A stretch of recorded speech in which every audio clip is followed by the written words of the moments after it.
There's a question I get asked a lot. You may have asked this question. It goes like this: what is the best camera for YouTube? And I think it's based in the fear of, I don't want to spend money and buy the wrong thing. Here's the thing, you're asking the wrong question. Let me explain. There is no best camera. I mean, there's bad cameras, there's good cameras, and there's really great cameras. There's a lot of favorite cameras.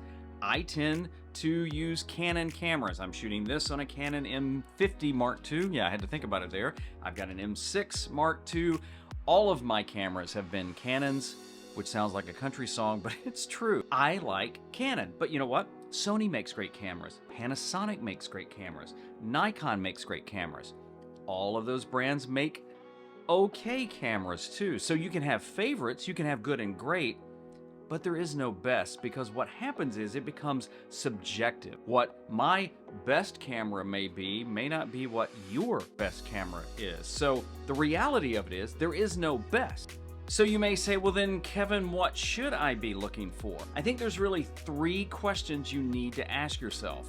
One, what is my budget? Here's the reason I say that is because when you go to buy a camera, there's a lot of other things that come with the camera that maybe if this is your first camera, you're not thinking of. Does it have a lens? Does it have a mic? Will you need lights? Will you need batteries? Typically, most cameras, even with a kit lens, will come with at least one battery and a charger. If it doesn't, then keep looking because you need that. But if it doesn't, then you may want to get a different lens, a different mic or something like that, because you don't want to use the internal audio. That adds up. So it's really important to ask yourself, what is my budget? Another question, what do I want to create?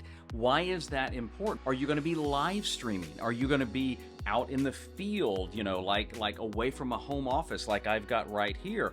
Do you need a camera mounted to your desk at all times, or do you want something that you can throw gently, not literally like toss, into a backpack? Whatever you're going to create, that should be important decision, important conversation you're having that will lead you to what kind of camera you need.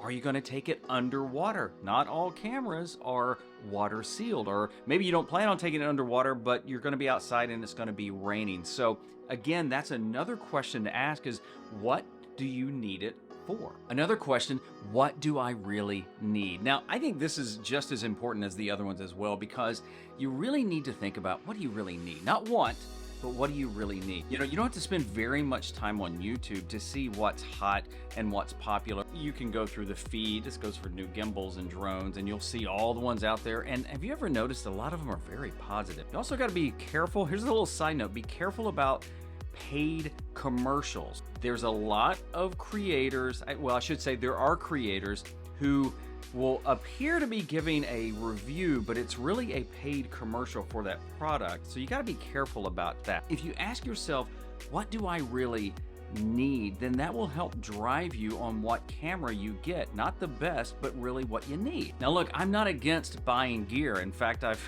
probably bought too much gear over time.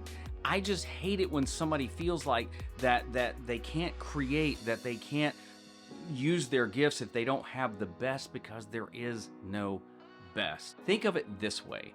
Gear can help you create, but gear doesn't make you creative. Those are your gifts. Use your gifts with whatever you have and keep creating. Hey, if you got any questions about gear or suggestions on other videos, let me know down in the comments. I really appreciate you watching, and I'll talk to you next time.